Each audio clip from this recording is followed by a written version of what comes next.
எவ்வளவு மோசமா அண்ணாமலை பேசினாப்புல. அந்த பவன் கல்யாண் அரபு நாடை கேட்பீங்களான்னு, அரபுல இருந்து வந்த மதத்தை கேட்பீங்களான்னு ஒரு துணை முதலமைச்சர் பேசுறாருங்க. சனாதன எதிர்ப்புன்னு நியாயமாக இந்துக்களுக்கான ரைட்ஸ் பேசினாரு உதயநிதி, நம்ம துணை முதலமைச்சர்.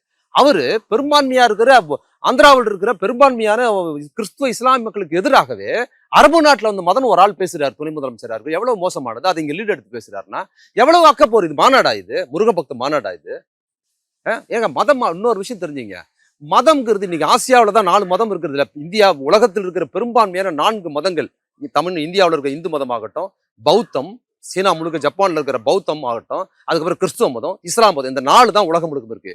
இந்த 4 எங்க உருவாச்சு? 4ம் ஆசியாவில தான், ஜெருசலத்தில் தான் உருவாச்சு. 1 இந்தியாவில் உருவாச்சு பௌத்தம். 4ம் இந்தியா ஆசியாவில தான் உருவாச்சு.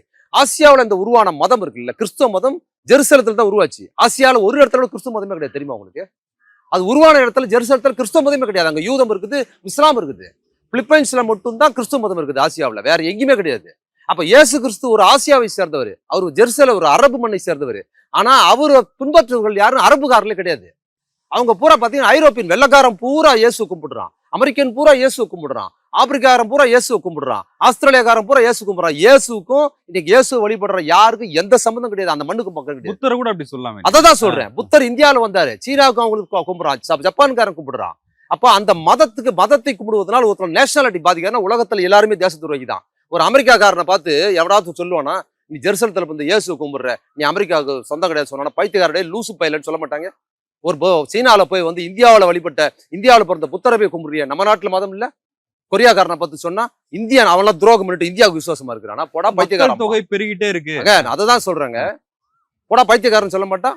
அப்ப இங்க மட்டும் இந்தியாவில மட்டும் இவனுங்க பாருங்க எவ்வளவு மோசமா பேசுறானுங்க. இங்க கிறிஸ்துவர் முஸ்லீம்னா அரபுல வந்து கும்பிடுறான்னா, உள்ளூருக்கு துரோகம் பண்றானா, எவ்வளவு அபத்தமா இருக்கிறாங்க, எவ்வளவு மோசமா இருக்கிறாங்கிறதுக்கு அந்த மாநாடு. இந்து வாழ்வியல விட்டுறாதீங்க, விபூதி வச்சுக்கீங்க. என்ன இந்து வாழ்வியல்? இந்து வாழ்வியல் தீண்டாம என்ன இந்து வாழ்வியல்? இதே முருகனுக்காக பேசுறல்ல. 75-80 வருஷத்துக்கு முன்னால திருச்செந்தூர் முருகன் கோயில் என்ன போர்டு வச்சிருந்தா தெரியுமா? என்ன போர்டு வச்சிருந்தான்? பள்ளர், பறையர், சாணார், சக்கிலியர் கோயிலில் நுழைய தொடங்கினு. நான் இரு போட்டு மரியாதையா நான் சொல்றேன். போர்டு அப்படி இல்ல. அந்த போர்டு வைக்கப்பட்டது நான் சொல்லல. இந்த போர்டு வச்சத தினத்தந்தி பத்திரிகையோட ஆசிரியர் ஆமாசாமி அவர் புத்தகத்தில் எழுதியிருக்கிறாரு.